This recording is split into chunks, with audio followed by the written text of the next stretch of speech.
মাজবাট আৰক্ষীৰ হাতত জব্দ ৪৬ কেজি গাঞ্জা, বিলাসী বাহনসহ দুজন গাঞ্জা ব্যৱসায়ী আটক। ওদালগুৰি জিলাৰ মাজবাটত পুনৰ বৃহৎ পৰিমাণৰ গাঞ্জা জব্দ। মাজবাট আৰক্ষীৰ অভিযানত জব্দ প্ৰায় ৪৬ কেজি গাঞ্জা। গাঞ্জাখিনিৰ বজাৰ মূল্য ২৩ লাখ টকা। জব্দ কৰা হৈছে এখন বিলাসী বাহন, আটক ২ গাঞ্জা সৰবৰাহকাৰী।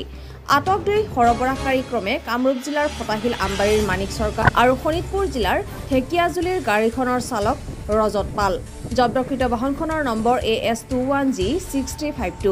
মাজবাট আৰক্ষী থানাৰ ভাৰপ্ৰাপ্ত আৰক্ষী বিষয়া সঞ্জয় কুমাৰ ডুবে, লালপানী আৰক্ষী চকীৰ IC প্ৰণৱ বৰুৱা, ASI কুশল চন্দ্ৰ নাথ, চিত্ৰনীল দাসৰ লগত যোৱা এটি আৰক্ষীৰ দলে অৰুণাচল দিশৰ পৰা মাজবাট অভিমুখে আহি থকা অৱস্থাত গোপন সূত্ৰৰ পম খেদি বাহিপুখুৰী চাহ বাগিচাৰ ওৰাংৰূপা পথৰ পৰা বাহনখনত তালাচী চলাই জব্দ কৰে বৃহৎ পৰিমাণৰ গাঞ্জাখিনি।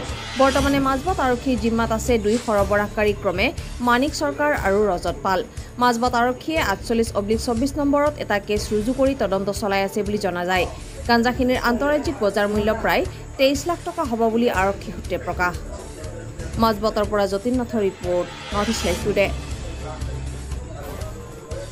নাম গাঞ্জাখিনি ক'ৰ পৰা নিয়েছিলে?